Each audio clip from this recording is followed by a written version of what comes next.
So I will be presenting on giant cell arteritis, presenting as lingual necrosis. So just a little bit of a background. Giant cell arteritis is an immune-mediated medium to large vessel vasculitis. You can present with systemic, neurologic, or ophthalmologic complications. You can have scalp tenderness, headaches, jaw or tongue claudication, TIAs, myalgias. Prevalence is about 10 in 100,000 people, more common in Caucasians and females over 50. Vascular aging plays a key role in the development of GCA, but other things as well, such as low BMI or smoking, early menopause. According to the American College of Rheumatology, GCA is diagnosed when you meet 4 out of the 5 following criteria: age over 50, reduced temporal pulse, new onset headache, ESR greater than 50, or abnormal temporal artery biopsy. So we had an 83-year-old who had history of Alzheimer's dementia, carotid, coronary artery disease, hypertension, hyperlipidemia, presenting with a headache, nausea, vomiting, altered mental status, dysarthria, dysphagia, and transient left upper arm weakness. So the workup in terms of vitals, labs were all relatively stable. Physical exam did note the moderate dysarthria and dysphagia with normal upper and lower body strength. Even though she was admitted for stroke-like symptoms, stroke was ruled out based on the imaging and the rest of her workup. She was deemed as having a TIA.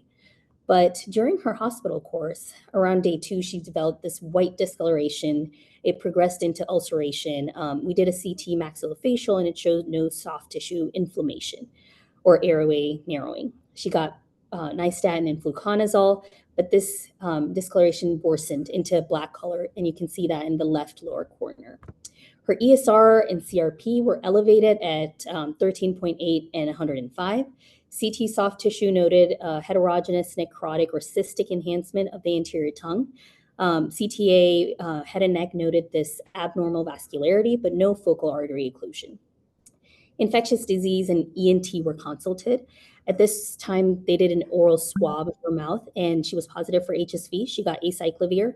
They recommended a lingual biopsy, but family declined. Rheumatology was consulted because there was concern for underlying vasculitis.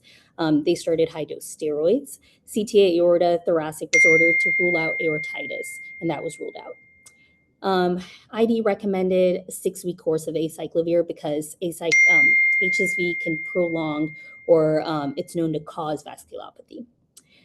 Rheumatology also ruled her out for granulomatosis with polyangiitis. She tested negative for anti-proteinase 3 and myeloperoxidase antibodies. Now, she got more and more encephalopathic, so we switched her valcyclovir to acyclovir to valcyclovir, and we also switched her IV steroids to oral steroids. 4 weeks after her hospital course, family agreed to a biopsy, and that revealed ulcerated squamous mucosa with marked reactive changes in chronic inflammation without any signs of malignancy. So at this point, she was heading towards discharge. We gave her a steroid taper and had her connect with head and neck cancer and reconstructive surgery to get a microvascular free flap to maintain tongue mobility and prevent any tethering. So the key points to this is to highlight that gold standard when diagnosing GCA is histopathology from the biopsy. When you're having lingual necrosis, you want to rule out any other causes: malignancy, medication side effects, chemo, or radiation side effects. If you're thinking systemic vasculitis, ANCA vasculitis, granulomatosis with polyangiitis, that can also present with tongue necrosis. Tongue necrosis and vision loss are irreversible complications. So when you're thinking GCA, you want to start them on high-dose steroids immediately. The European League Against Rheumatism says 40 to 60 milligrams per day of prednisone or an equivalent dose. If you're thinking cranial ischemic symptoms, then you can even do a pulse dose of methylprednisolone, 0.25 to 1 gram per day. Now, studies have shown that administration of doses higher than 60 can exceed receptor saturation after several days, resulting in genomic, non-genomic side effects. There's also tocilizumab, which was also considered on our patient, but family had declined any other immunosuppressive therapy at that time. But immunosuppressants have been considered for GCA in the past. They're not first line. Steroids is first line.